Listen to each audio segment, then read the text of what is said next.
Good morning, everyone.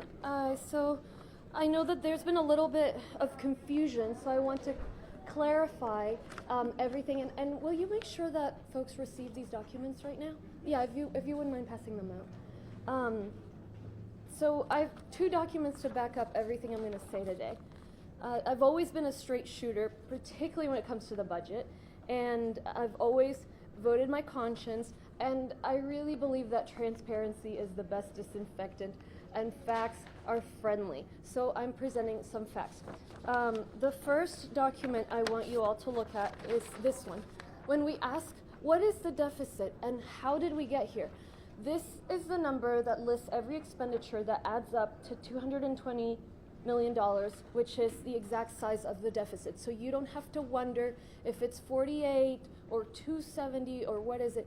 It's 220, and here are the numbers. And this shows you what the budget recommendation was from the budget director and whether the recommendation was followed or not. And so you can see the folks that didn't follow the recommendations consistently were precincts 2, 3, and 4. It's very evident. And so that's why we are at this massive budget deficit. And then there's a question of, are there going to be cuts or not? And the reality of it is there are going to be cuts. And so this document explains, what is really meant by certain phrases. So when folks say hiring freeze, why is that bad? Why is that a cut? When folks invest one-time funding, how is that a cut? And we'll be sharing, there's a backside to this document, so please make sure you look at the backside of this one, and we'll be sharing more materials. One other document that's currently being printed that is going to go over exactly what all the proposed cuts are, because you're not going to see that in the budget book, you're not going to see that in presentation, it's all presented in a way that's very murky.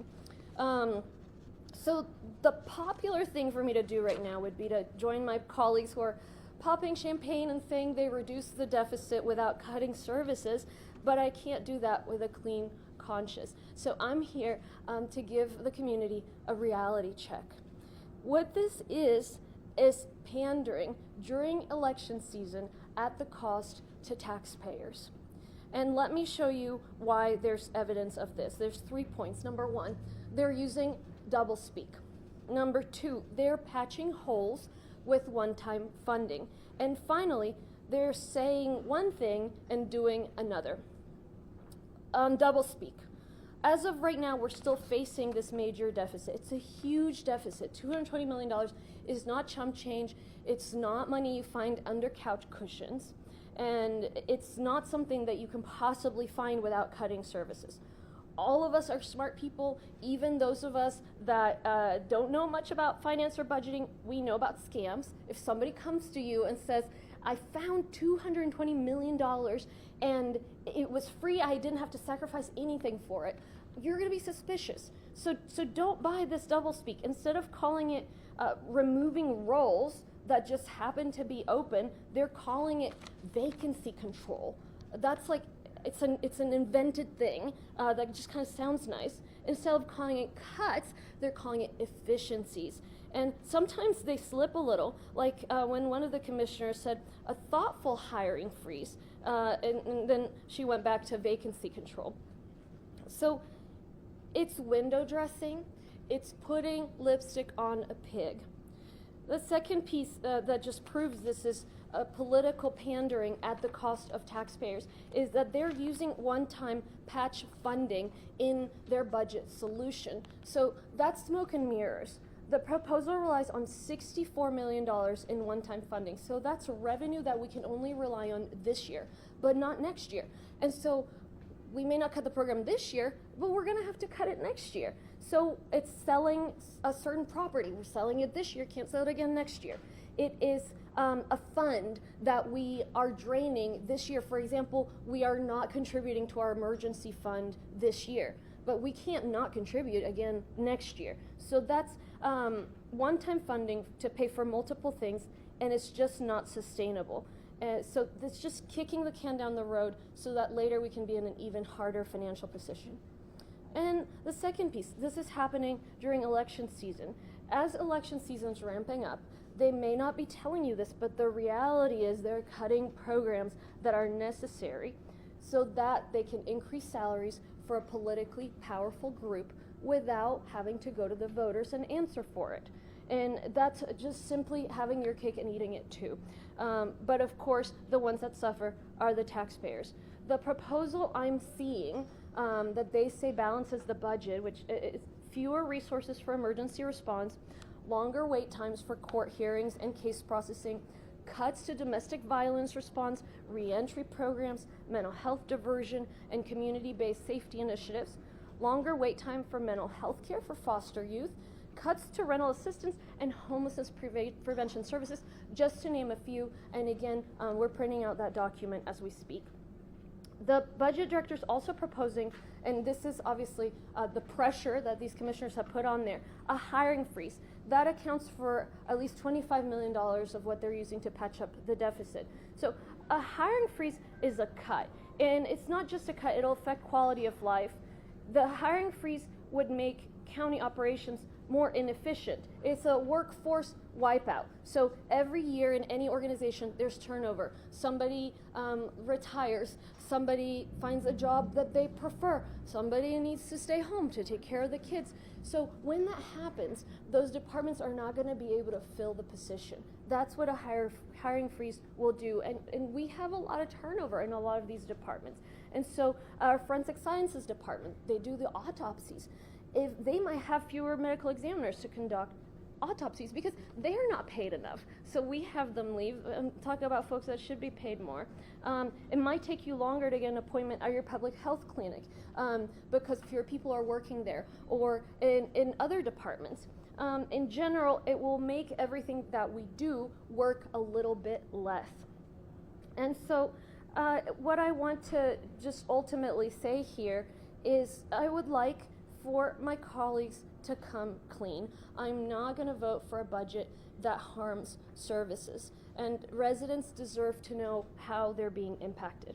So, you know, the clock is ticking. I think when they say efficiencies, what we should hear is they are spendaholics. When they say they have balanced the budget, they are deficit deniers. That is what you should hear. And what this is a CYA for a very poor decision that they have made in order to place themselves in a better position during election season without having to be transparent with the taxpayers. So I would like to see them just show us exactly what the cuts are, and if they won't, I will show them to you, and I at least want the public to be informed. The last thing here, there's a final vote on the budget at the September 9th meeting of Commissioners Court.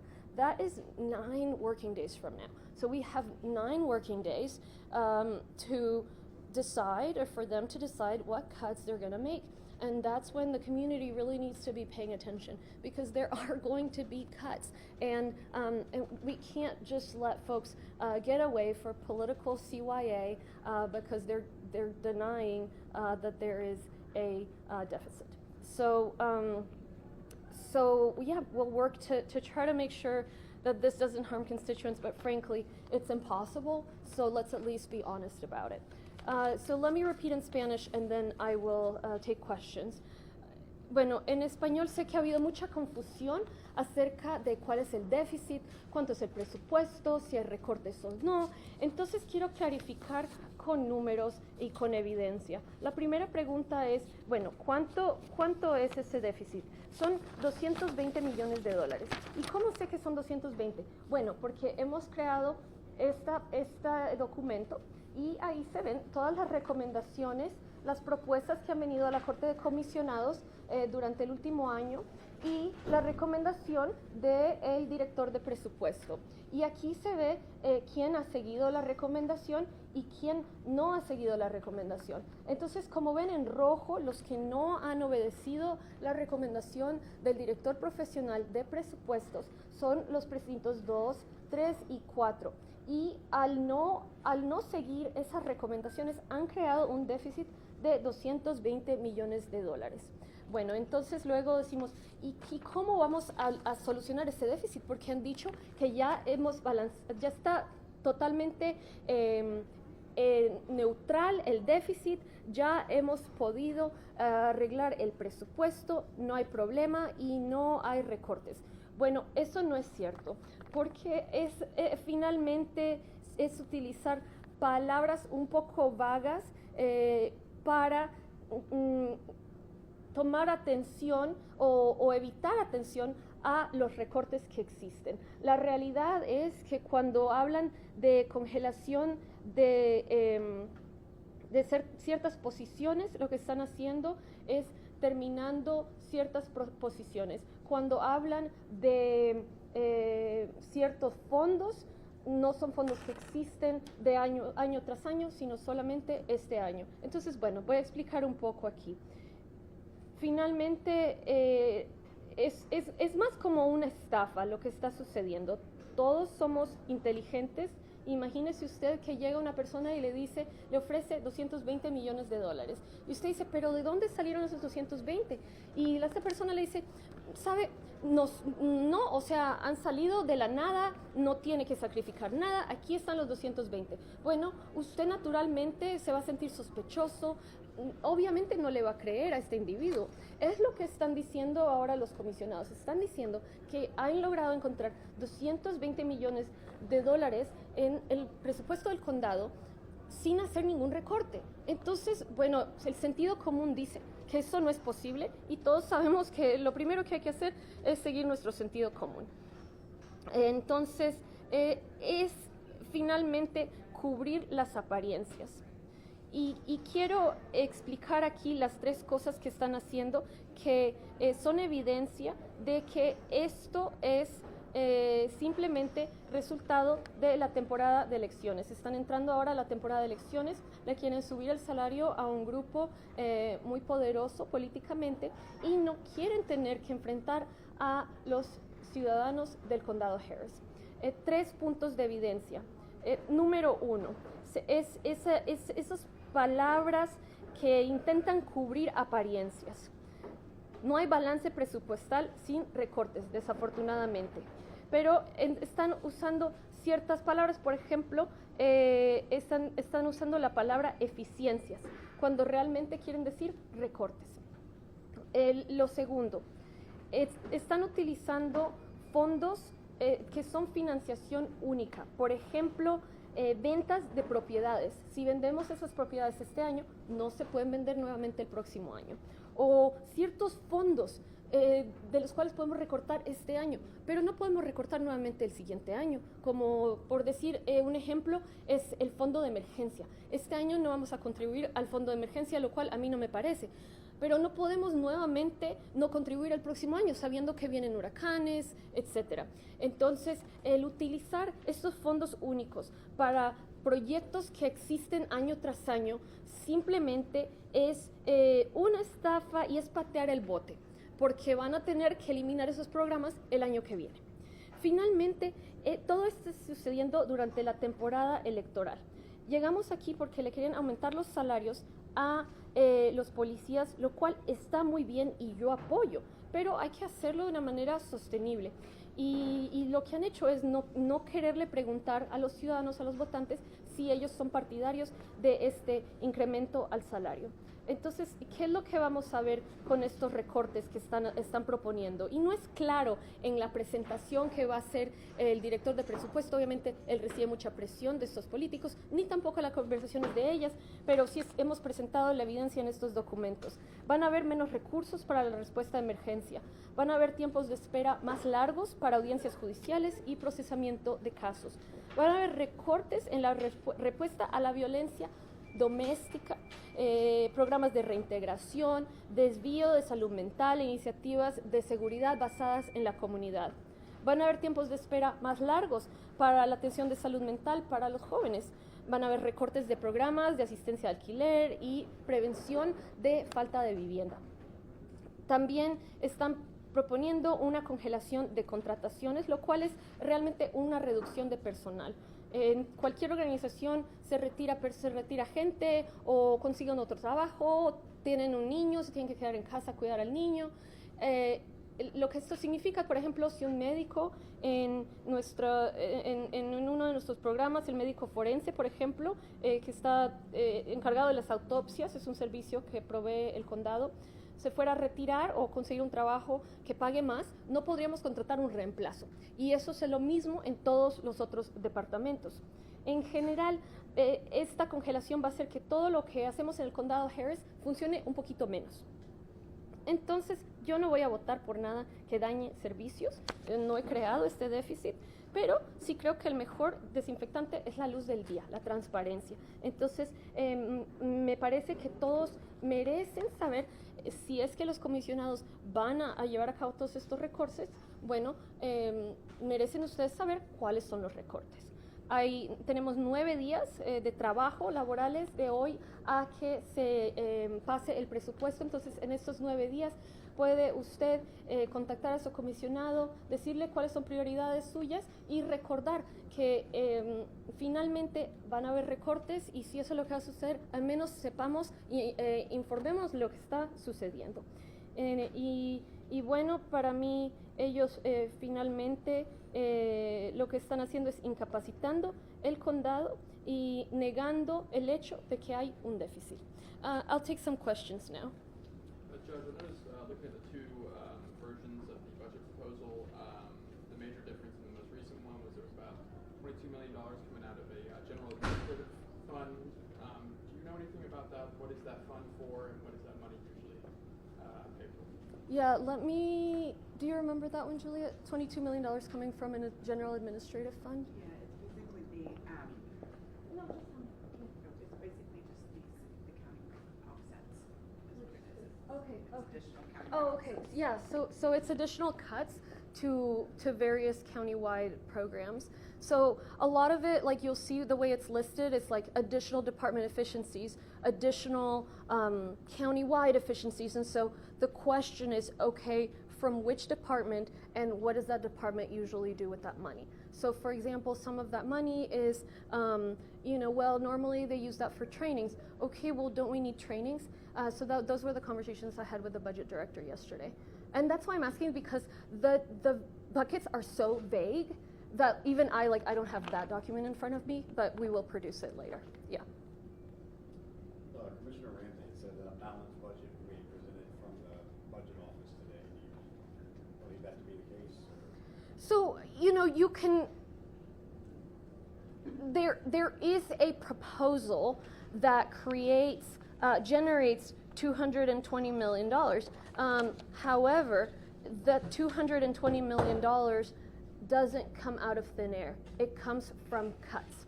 And so what I want people to see is you can't both create $200 million worth of new projects and not cut $200 million.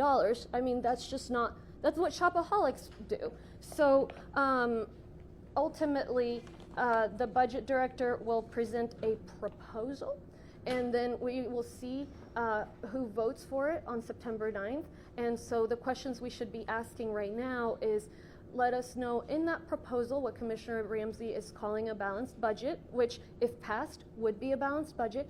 What cuts does that entail? Is there any other additional aspect for like the tax rate? How to just talk about how that factors into it, and what residents expect to be paying. Just touch on that. Is there an appetite for increase to offset that deficit? Can you talk about that real quick? Yeah, so unfortunately or fortunately, depending on your perspective on this, and this is why I wanted to go to the taxpayers, we can only collect so much revenue because of a law that the state legislature passed in 2019. And so we will set a tax rate that I don't believe will be any higher than it's been, simply because it can't be under state law. And so that's why the only way out of this was to either not commit to money we don't have, or ask the taxpayers, would you like to see these additional expenses? And so if they said yes, they pay a little bit more in taxes and they see additional expenses. If they say no, then we cut services. But what three colleagues have done is create these unilateral cuts to services, and now they are calling it, is it mindful efficiencies, or it's I think a little bit comical, the way they're sort of trying to twist the words and putting these cuts under really, really vague headlines. So when we look at the money they spent, this is the level of specificity I have, is more detention officers, creating new district court, increases for the tax office, a raise for law enforcement, so it's clear what it is. I'm not writing on here general departmental expenses, right? I'm not writing here general savings. And so that is what we need to be asking for, because ultimately the people are going to feel those impacts.